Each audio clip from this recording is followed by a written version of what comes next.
Mums,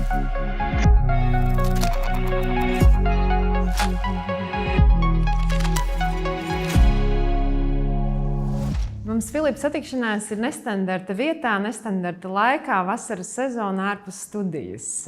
Tev šodien bija ļoti jauka intervija ar premjeru kungu Andri Kulbergu. Kāds tavs priekšstats par mūsu šī brīža premjeru? Kā tev bija pēc sarunas sajūta? Mēs virzamies pareizajā virzienā? Kur mēs virzamies, mēs to uzzināsim bišķi vēlāk, jo es tieši speciāli paskatījos kalendārā pirms nācu uz šejienu, ka viņu valdība apstiprināja 28. martā. Tad būs 2 mēneši, un es absolūti noteikti negribu pievienoties tam cilvēku lokam, kas kritizē, ka viņš neko nav izdarījis. 2 mēneši nav pagājuši. Viena daļa valdību 2 gados nav izdarījuši tik, cik viņi ir 1,5 mēnesī padarījuši. Tā kā es domāju, ka šobrīd tomēr ir par āgru vienalga vērtēt, un es domāju, ka es pieņemu, ka viņš zina, ko viņš runā, ka viņš vismaz tos 61 darbu, vismaz to mēs varēsim redzēt, kādi tie darbi, jo mēs līdz galam arī precīzi nevaram noteikt to darbu, to apjomīgumu, ko viņi ir uzņēmušies, bet ka viņi to 61 darbu izdarīs līdz vēlēšanām, un man tad sajūta ir, ka viņš dzīs uz priekšu šo lietu. Un kas ir otrā lieta, ka es nezinu, no kurienes premjeras iegūst pārliecību, jo tā viena no lietām, ka tev var vienā mirklī no tā viss, kas tev ir apkārt, kā premjeram, no tās anturāžas, tu var sākt zaudēt pārliecību, jo tu zaudē saskari ar zemi. Un es nezinu, no kurienes viņš gūst to vai tas, ka viņš skatās, ko cilvēki komentē pēc viņa ikdienas atskaitēm, ko var noskatīties, kas X-ā skatās, kas TikTokā, vai kā savādāk, bet viņam vēl joprojām ir tā drosme, pat mums atlikuši 2,5 mēneši līdz vēlēšanām, drosme pateikt, un to arī intervijā varēs redzēt, pateikt, ka ir jāmaina. Vēl joprojām ir nopietni jāmaina, un tur tie mājieni par to, kas notiks arī valsts pārvaldē, represīvajās, piemēram, institūcijās, ja mēs runājam par banku uzraudzību, ja mēs runājam par ierēdniecību kopumā un valsts pārvaldi, viņš vēl joprojām ir gatavs uz pārmaiņām, kas ir īstenībā labi, un ir liek cerēt, kad būs arī labi. Bet daži mēneši tikai palikuši. Daži mēneši, jā, bet te jau, te jau tā lieta, kad tas, kas man patīkam pārsteidz, tā intuitīvā sapratne, ko viņam vajag vēlēšanās. Tas, ka jautājums ir, vai iet ar tematisko loku, pēc kā tev vēlaties dot mandātu, vai tu vienkārši prasi balsis. Iedodiet man balsis, un es izdarīšu. Un tur diezgan ļoti vienkārši grāmatas patiesība, bet viņš šajā gadījumā nav politologs. Bet viņš ļoti pareizi pateica, viņam vajag mandātu balsu skaita veidā, jo, ja tev nav balsu, tu neko nevar izdarīt. Ja tev nav varas, tad tev nav arī mandātu. Minēji par to, ka tu nevari vēl saprast, varbūt, kur viņš smeļās šo enerģiju vai kā. Tas bija mans jautājums tieši premjeram. Ekspresa intervijā, ko es pagūvu uzdot, bija tieši viņa atbildīja, ka tauta. Ka viņu tomēr tieši šī komunikācija, kas notiek jau mūsdienās ar sociālo tīklu palīdzību, viņu iedvesmo. Tas ir tas, kas viņu iedrošina spērt soļus tālāk, ko viņš ir apņēmies spērt. Un, attiecīgi, tā nebūtu tāda priekšvēlēšanu kampaņa, bet tas ir drīzāk tāda apņēmība. Bet tavā intervijā es dzirdēju ļoti interesantu frāzi, ko premjeras pieminēja, bija tas, ka ir svarīgi premjeram tomēr būt no uzņēmēju vides, no privātā uzņēmēju vides nākt un valstī veikt šīs pārmaiņas. Vai tev šķiet, tas ir tas īstais risinājums mūsu valstī, kur mēs atrodamies šobrīd? Mums ir fundamentāla problēma. Ja mēs salīdzinamies ar tādām ļoti veiksmīgām ekonomisku valstīm, tā mūsu milzīgā problēma ir, ka mums ir 2 pilnīgi atsevišķi, teiksim, tā burbuļi, kā moderni saka. Ir uzņēmēju burbulis un ir politiskais burbulis. Un nav savstarpējā kaut kāda... Kur birokrātija tu ierindot? Tā ir arī vesela burbuļu veida. Viņa ir tomēr pie tā politiskā burbuļa tuvāk, jo birokrātija pēc savas būtības pakļaujas varai. Birokrātija ir sava vara, bet tas ir tad, kad politiskā vara ir vāja, tad vara ir birokrāta rokās. Par to ir stāsts. Bet pats svarīgākais, tas ir angliski saucās revolving door princips, ka cilvēki var kustēties. Latvijā, un tas ir ļoti interesanti, ka tieši tas, par ko Kulbergs runā, par tām nevalstiskajām, pseido-nevalstiskajām organizācijām, tās ir visvairāk cīnījušās, lai nedod Dievs nebūtu šis revolving door princips. Tur ir revolving door princips starp tam pseido-NVO, kas sēž uz valsts rēķina, un ierēdniecību un politisko vidi. Tur gan kustība notiek milzīga. Ļoti dzīva kustība, bet nav ar to reālu ekonomiku, šis revolving door. Ar uzņēmējiem. Un mēs paskatāmies uz veiksmīgām ekonomikām, ASV, Japāna. Var teikt, milzīgas ekonomikas mēs varam salīdzināt. Šveica. Tur visur šis fundamentāli strādā, ka tev ir tie cilvēki kustās, un tad tev ir arī savādāks pieredzes. Nevar teikt, ka es nekad nenoniecināšu mūsu politiķus, jo, lai tu kļūtu par politiķu, lai iziet cauri kampaņai, Dievs dod 2 vai 3 kampaņām veiksmīgi, tev jābūt spēju kopumam. Un mēs pat varam redzēt, ka ir cilvēki, kur tam visam izgājuši cauri, un viņi ir iemācījušies tās lietas, kas ir ļoti pieprasīts arī komerciālajā vidē. Šī spēja komunicēt. Un tā ir politika lielā spēja, ko var arī pārdot, un ko vajag, piemēram, lielu uzņēmumu pārvaldībā. Bet mums tas viss ir tāds kaut kāds tāds statisks, nošķelts, un tas ir, tur parādās vēl tie padomu locekļi, kas tur arī ir vēl kaut kāds. Mums ir vienkārši sadalīts, saburbulizēts tas viss, un nav tā kustība. Mēs esam tik maza valsts, ka mums ir ļoti svarīgi, lai cilvēkiem būtu visdažādākās pieredzes, lai viņi būtu izgājuši. Forši biznesmeņi, liela uzņēmuma vadītāji, kuri ir redzējuši politiku no iekšpuses. Viņiem ir uzreiz sapratne arī, kā uzvesties, jo liela uzņēmuma vadītāji, viņi ir arī politiskās vides sastāvdaļa. Tas pats arī otrādāk, ka tas lielā uzņēmuma vadītājs, ja biznesmenis izdomā vienā mirklī, es arī gribu piedalīties, es gribu savu artavu ieguldīt, un viņš arī nonāk. Viņam nav jāpasaka nē visai savai dzīvei, tad es vairāk nekad mūžā ar biznesu nedarbošos, man jārēķinās, ka man biznesu visdrīzāk es sagraus kaut kādā reideri schēmā, kamēr es sēdēšu parlamentā un man sasies rokas.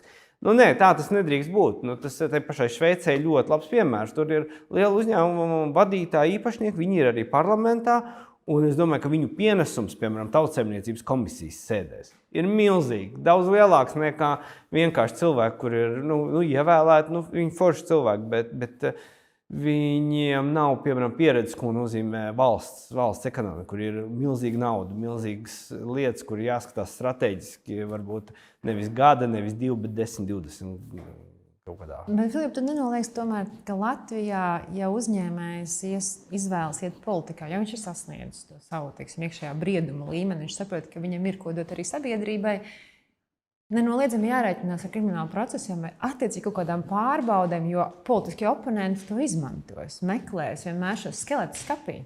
Kas nenoliedzami tiek izmantot šī visa vara, kas ir gan prokuratūras, gan attiecīgi policijas rīcībā.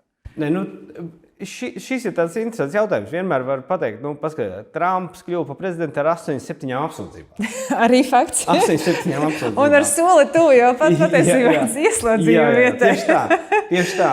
Un tas, kad tiesu vara, trešā vara tiek izmantota politikā ļoti aktīvi, tas nav noslēpums, tas arī tā ir visu demokrātija tāda problēma, zinām, ka tas tā notiek un ka tiesu vara tiek izmantota politiskām vajadzībām. Bet jautājums ir cits.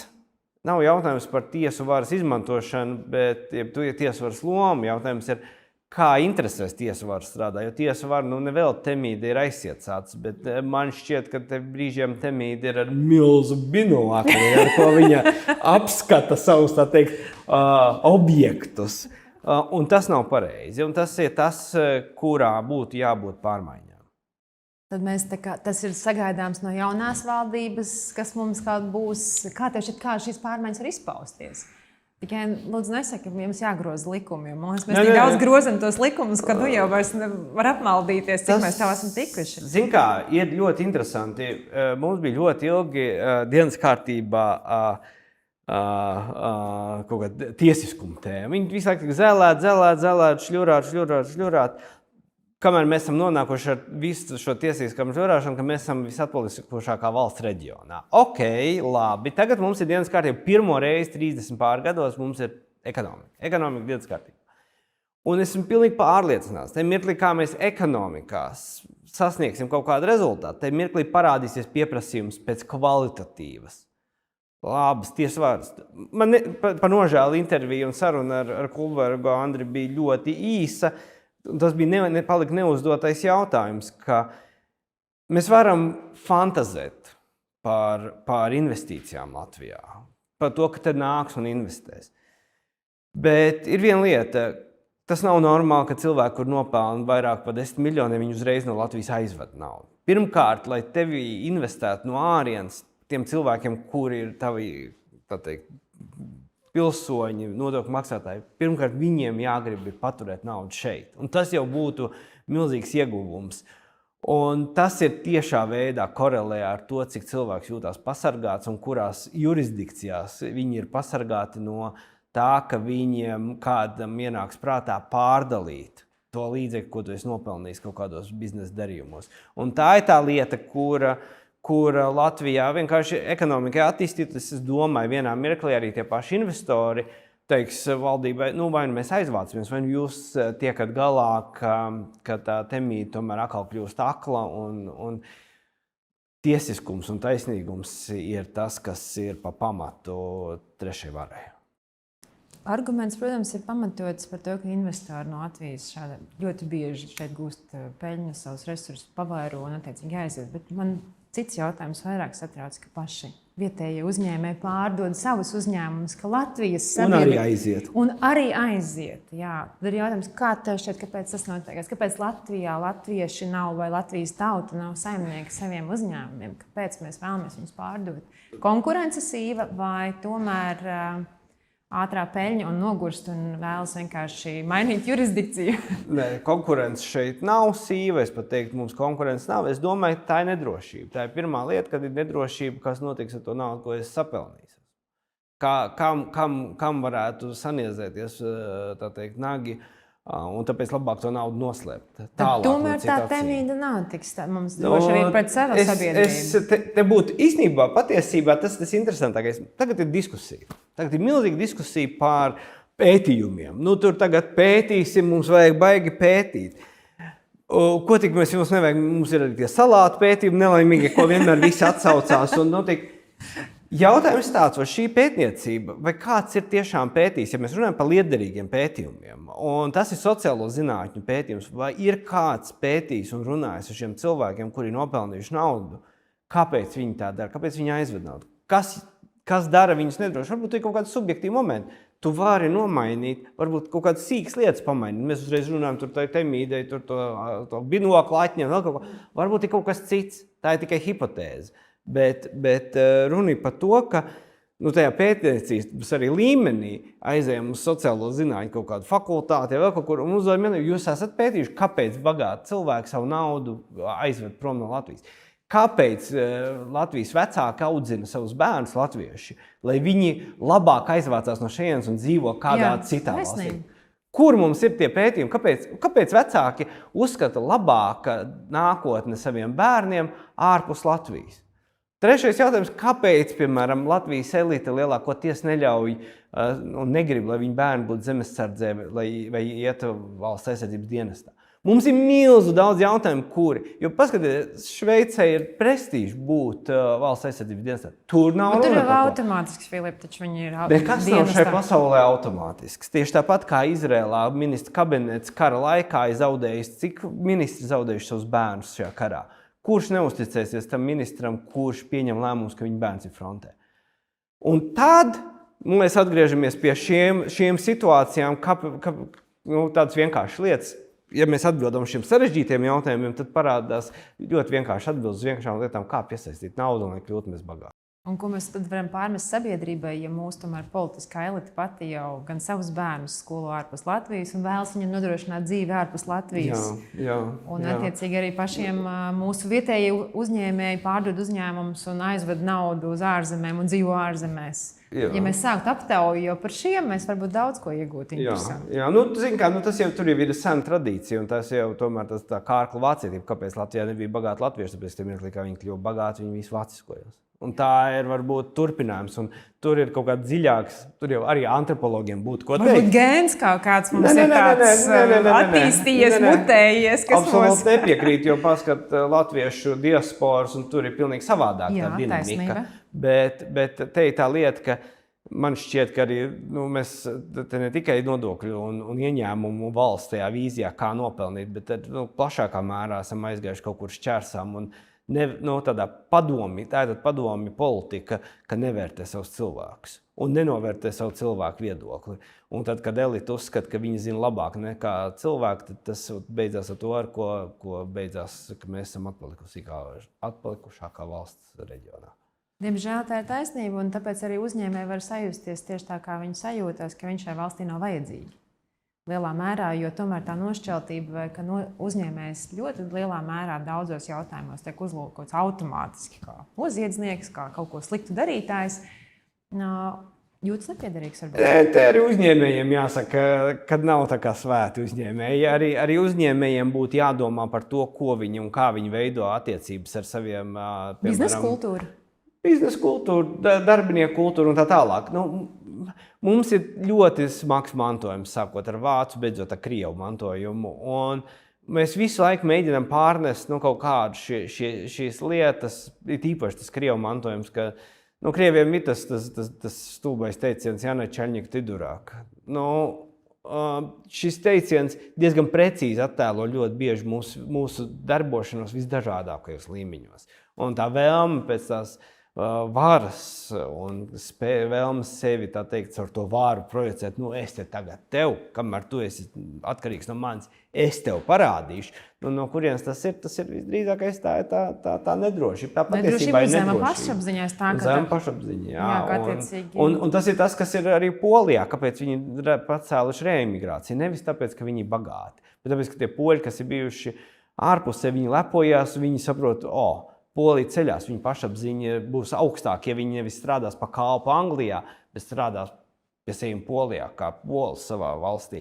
Un kamēr pie mums nebūs šī pašapziņa, ka labāk es strādāju Latvijā, nevis pa kalpu kaut kur Anglijā, tad tam nebūs nekas nemainīsies. Jautājums jau arī ar premjeru izdevās pārunāt par reģionālo politiku kaut kādā mērā? Mēs sarunājam ar premjeru, ka mēs varētu septembrī parunāt vēl līdz vēlēšanām, jo viņš apsolīja dažas lietas. Viņš apsolīja rīcības plānu. Pēc 3 mēnešu darba, tad viņam jau būs padarīto darbu sarakstu. Rīcības plānu, uz kura pamata būs mandāts vēlēšanās. Šis bija ļoti tāds interesants solījums, kur es ļoti ceru, ka būs par ko parunāt. Brīnišķīgi, tad mēs atgriezīsimies septembrī, varbūt pie komentāriem par premjeru nākamo interviju un par padarītiem darbiem un par plāniem nākotnē. Paldies tev sirsnīgs par šo komentāru, par šo sarunu un darbojamies tālāk.